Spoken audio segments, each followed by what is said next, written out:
G'day guys, my name's Zinkberg and welcome to my Minecraft Let's Play series. This is episode 9. As you can see, I have tackled the boat situation. We will have no more boat moving here.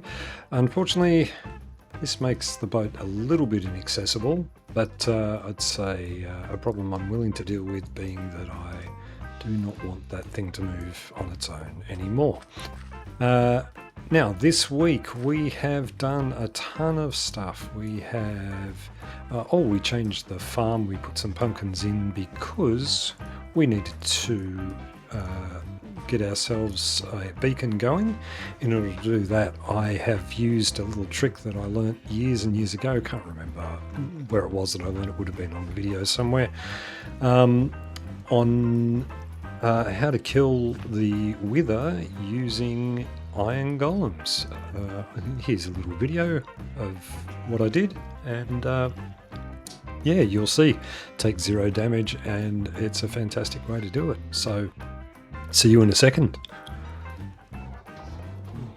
So my plan is to, how many have I got? 1, 2, 3, 4, 5, 6, 7. Plan is to open this up, place down the withered heads, and let chaos ensue. Oh god. As I said, I have no idea if this method still works. Okay, so we have one up. Look at what a pro I am. How difficult I'm finding this. I tell you what we'll do. If we can move this guy down way a little bit. Okay. Alrighty. I'll put this down, and then I'm going to go. Alright. Hopefully.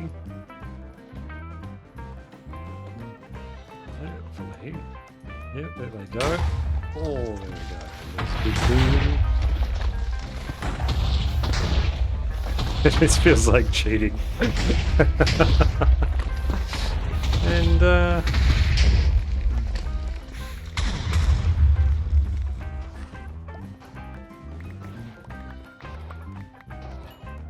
that's that.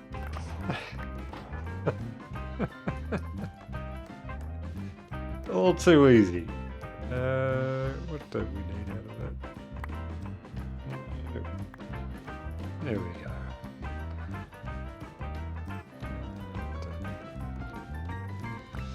Well guys, I'd like to thank you very much for your help there. That was lovely. How many of you survived? Did you even get involved? You didn't. You guys are lazy. You guys didn't even help. Unlike me, I was the king of that fight. So there you go. There's a little tip if you want to do it. The trick to it, there is no trick to it. I came down to bedrock. I put down some obsidian just so that the ground was even, because there's nothing worse than if you do have to run in there. It gets really messy if the ground's exploded away. So I just did that, created myself a little pathway that the golems couldn't get through and that the wither couldn't get through. Yeah, I think yeah, that was that. That's easy. I think we used to do it with 4, maybe 4 or 5. I think they're going to stay down there now. That's their life. And I've got my beacon. That's fantastic. We will do that more, no doubt, as we need more of them to make more beacons. Yeah. That's the easiest way I know to kill the wither. So we have a beacon. That's a good thing. I've just used iron on it, and I've just gone with a haste beacon. That's all I really needed, was to be able to get my mats a lot quicker. Yeah, was getting tired of the time it was taking. Now we can insta-mine, stone and andesite and all that sort of stuff is just so quick. Look at that, so fast. It's crazy. So that's the benefit to that. Oh, that's going to be a little bit of an issue there. Just taking blocks out. That'll be fine. Most of what I've been farming, well, not farming, grinding for mats and things has been in here. I've got a massive andesite and things from there, and there's another couple down there as well, one for deep slate and another one for stone and more andesite. We also did a few things in the nether that led to the ability to get those withered skulls. I'll just quickly show you those.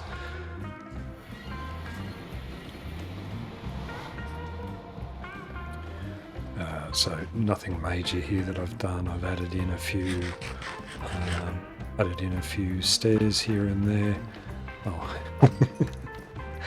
our little friend down here now has a name. He's named, I don't know why that's not showing up. I guess I'm too far away on this block to see him. Well, didn't think that they could reach me there. Anyway, his name is Orpheus. Orpheus was famous in Greek mythology for going to hell to rescue his wife, who had been killed on his wedding day, I think it was. Unfortunately, our Orpheus will not be rescuing his wife. He won't be doing anything. He's staying right there. As I said, that's his home. That's where he's going to stay. So all I did was created a little spot here for my withered skulls. This is just a very simple, I just increased the size of the platform here so that they would be able to, I'd be able to back and forth on here and yeah, give myself a better chance at getting my hands on some. And we managed to get them very quickly, and that was great. I haven't made any other changes there, but I will be getting some more skulls. I'd like a couple more beacons, and yeah, so I'll set up. Well, that's sort of as big a farm as I want to do over there, so that's fine. Next thing will be, yeah, so I'll just take you straight onto the time lapse for what I've done on the castle. And yeah, I'll see you back in just a moment.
Yeah, so that was great. That was really a lot of fun to do that building this week. It's taken a lot of my time up, but it's been fantastic. Unfortunately, I've been a little bit time starved this week.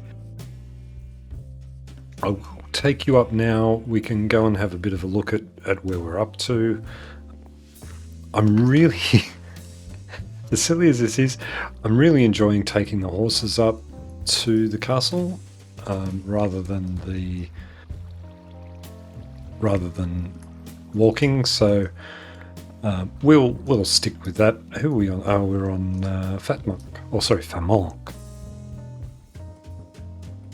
I don't know who's faster. I'll have to give them a race one day. I feel like this one might be a little faster. So I've done a lot of work on the path up here.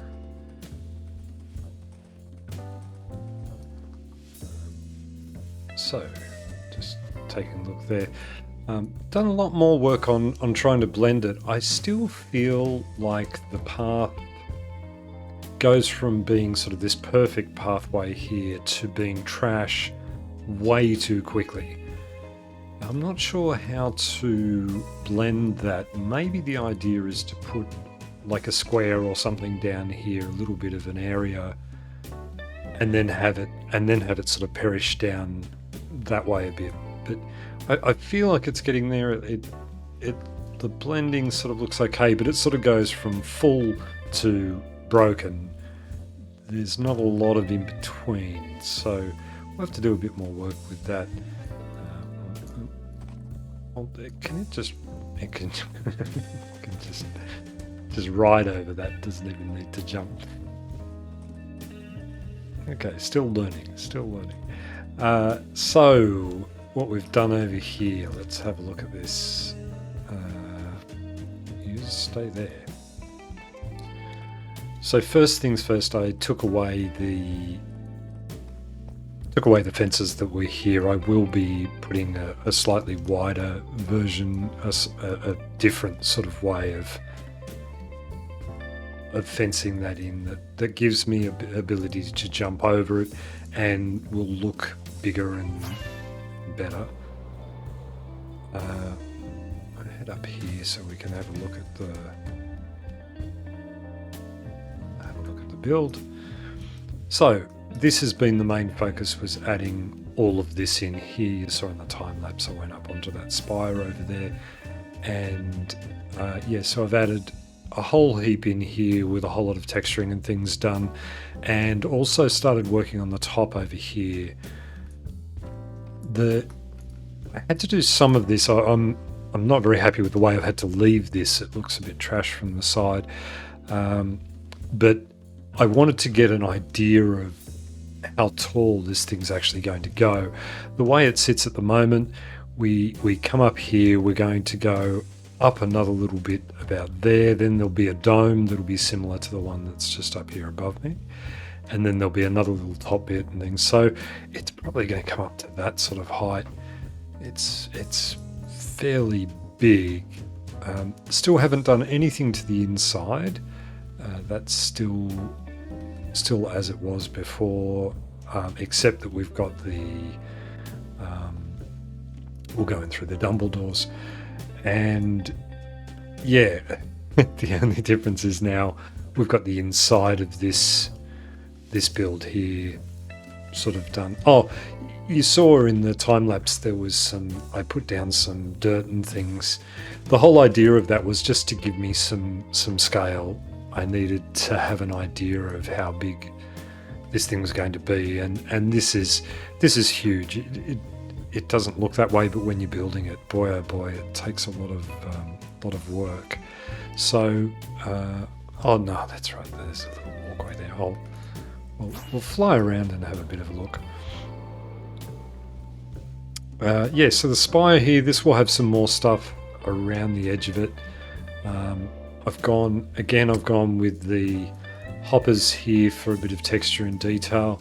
Oh, here you go. Here's a little trick that we can have a look at here. So this is actually a shulker box. I don't think we can open it where it sits. No, we can't. So it's a light grey shulker box. The idea behind that is that, for one, from a distance you can't really tell that it's a shulker box. The only thing I am having an issue with is when you get far away, because it's a transparent block. I'm having some issues with transparent blocks disappearing. So I'm sure you're seeing that happen. It turns into a light. So behind here we've just got a standard glowstone light there. The reason I've put a shulker box in front is shulker boxes are deemed to be transparent.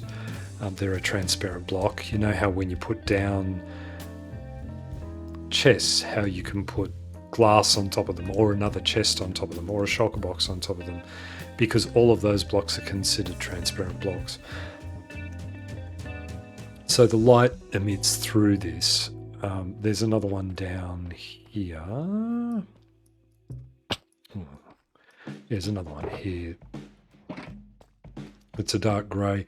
From a distance you can't really see that they're there, and it's just a clever way of allowing light onto the build without it sort of being too obvious what you've done.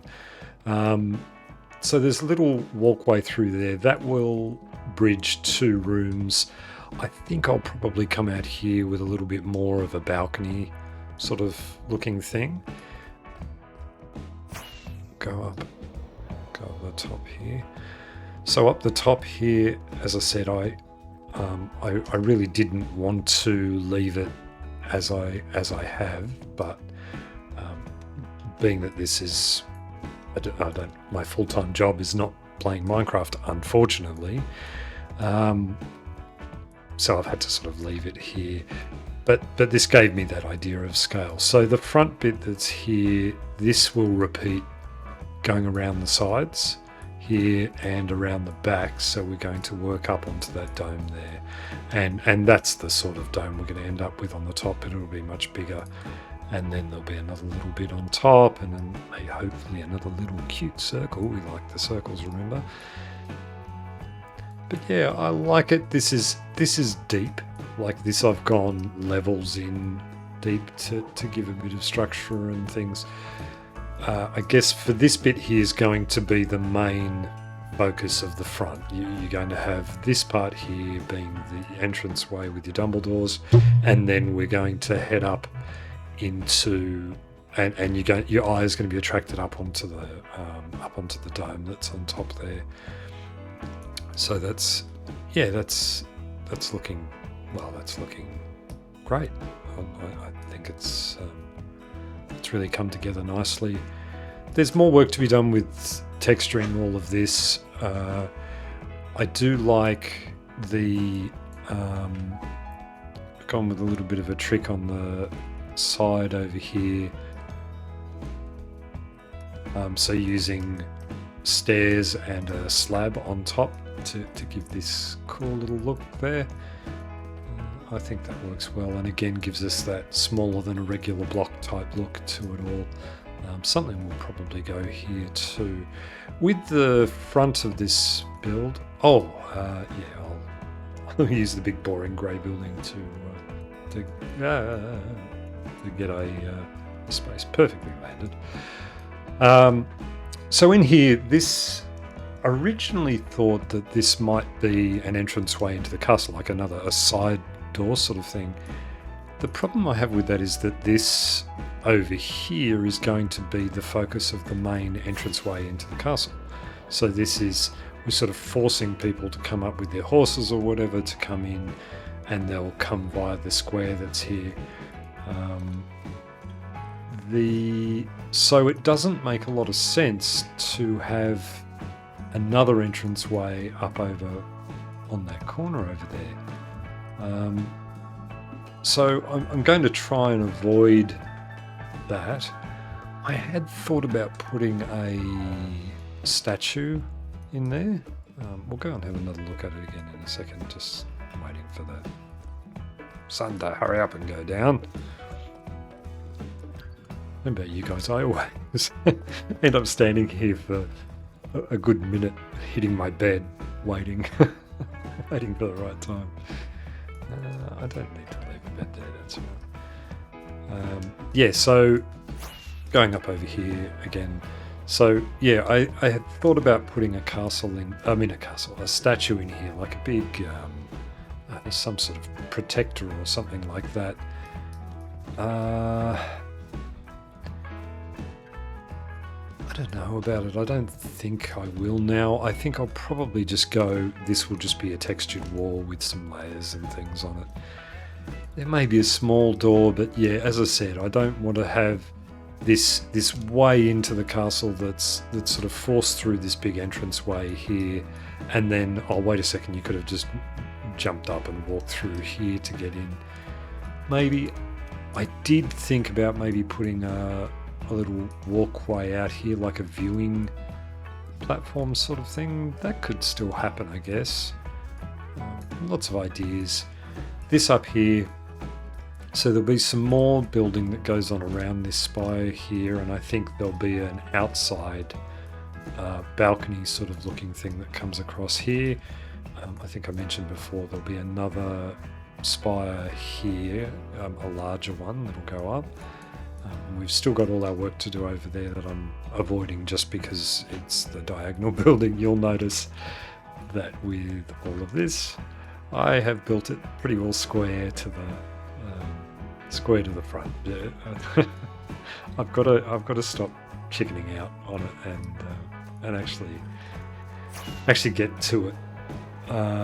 Now, this building here, I've had a couple of people make a couple of suggestions for me for what to do here. I think the one that I like best, I think it was Adam, I'd like to say, in my comments of the last video, suggested that rather than trying to do something with the top here, I could do something with the wall here, like I've done on the side here. Just break it up with something. I'll probably put something there, just to break up this greyness. I'm not 100% certain, but it feels like that's the best plan.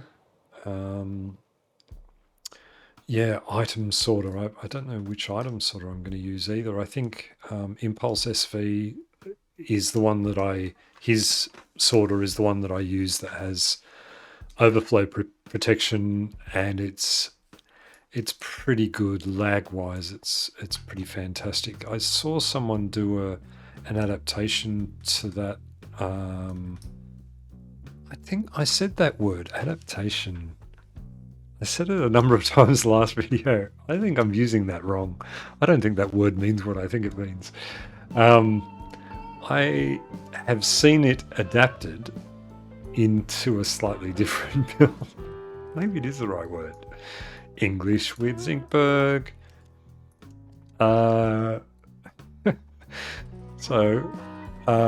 Yeah, I've seen it adapted into a different thing. It had a couple of different hoppers added to it. Maybe I might try that this time round. I don't know. I don't have a billion hoppers, but I have plenty, and I have plenty of wood that I can make a lot more. So, yeah, but that's our castle build. That's where we're up to with it for this week. If anyone has any ideas for what to do on that large section there, or a thought or sort of idea for what could happen there, I'm open to suggestions, so I will happily take a look at them. I can't promise that I'll do them. Also, I note that, and this is gonna feel a bit funny, people are feeling the urge to give me ideas on how to YouTube, how to better change my channel and do things differently. I mean, absolutely no offense when I say that my plan has always been not to do what everyone else does. I like doing what I do. I guess the original reason that I started doing a YouTube channel at all was just that I spent a lot of time showing people what I've been doing. So I would build something and I would grab my friends and show them in Discord or show them images and things of what I've been doing and stuff. And I thought, well, that's great. While I'm doing all of this, I could be showing more people. And the fact that I've even ever had 100 views on this channel is just mind-blowing to me. Hi, how you going? Here's something I never do, just to break my thought process. Something I never do. I never check their traits. These guys, I always just kill them because they annoy me. I hate the clearing the throat noise that they make. There's nothing there. It's that noise. No. Sorry. Back to that point I was trying to make there before I was really interrupted by a wandering trader. So I really appreciate that people feel that there's something I could be doing to improve my channel, and I'm happy to listen to people's advice as far as that goes. I'm new to this. I know what I've watched. I know what I like. But I really like the way that I do it. I want it to just be me. I don't want it to be some cookie cutter thing for what you do to get more videos. I'm not going to post pictures of me holding my face in a shocked look. Oh my God, I can't believe what's happened to Minecraft now. I'm not going to be one of those guys. I just want to share with you guys what I do. If you hang around to the end, if you actually get to see this part of the video, I'm very grateful. If you don't, that's fine. I don't have a problem with it. But you guys do you, and I'll continue to do me. And as I say, I really do appreciate anyone who takes the time to comment, no matter what the comment is in my videos. So on that, thank you again, everybody, for your support. I'm so proud to have 100 people have viewed, and the likes that I'm getting and things just make me feel so happy that the people are enjoying what I'm doing. I know 100 is a small number when you look at the numbers that some guys are pulling, but for me that's a huge milestone, and I'm just chuffed to bits that people are here with me. So thank you guys so much again. I love you all so much, and please feel free, like, subscribe, comment to me. We'll see you all for next episode 10, and hopefully we'll get that castle a little bit more finished. And I'll see you next week. Thanks guys, see you later, bye.